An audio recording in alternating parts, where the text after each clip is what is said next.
ਬਾਗਾਂ ਦੇ ਪੇੜੇ ਬਾਗਾਂ ਦੇ ਪੇੜੇ ਹੋ ਗਏ ਇਹ ਬਾਗਾਂ ਦੇ ਪੇੜੇ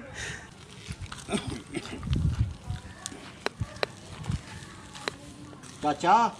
ਚਾਚਾ ਹਾਂ ਓਏ ਉਹ ਅਮਰੂਦਾਂ ਵਾਲਾ ਨਹੀਂ ਉਹ ਮਸ਼ਕ ਦੇ ਢਿੱਡ ਵਾਲਾ ਆਹੋ ਉਹ ਫੇਰ ਅੱਜ ਆਇਆ ਤੇ ਉਸੇ ਤਰ੍ਹਾਂ ਉਹ ਵੈਨ ਪਾਉਣ ਡਿਆ ਉਂਝ ਹੀ ਆਵਾਜ਼ਾਂ ਲਾਉਣ ਡਿਆ ਜਿਹਨੂੰ ਰੋਕਿਆ ਸੀ ਉਹਦੀ ਐਸੀ ਦੀ ਤੈਸੀ ਉਹਨੂੰ ਤੇ ਮੈਂ ਅੱਗੇ ਬੜਾ ਰੋਕਿਆ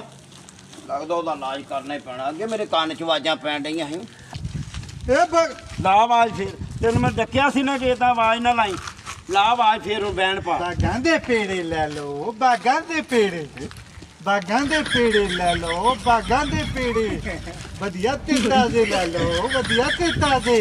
ਅੱਗੇ ਤੂੰ ਐਦਾਂ ਹੀ ਆਵਾਜ਼ ਲਾਉਣੀ ਆ ਤੇਰਾ ਵੈਣ ਨਾ ਸੁਣਾ ਮੈਂ ਚੇਤਾ ਰੱਖ ਲਈ ਹੈ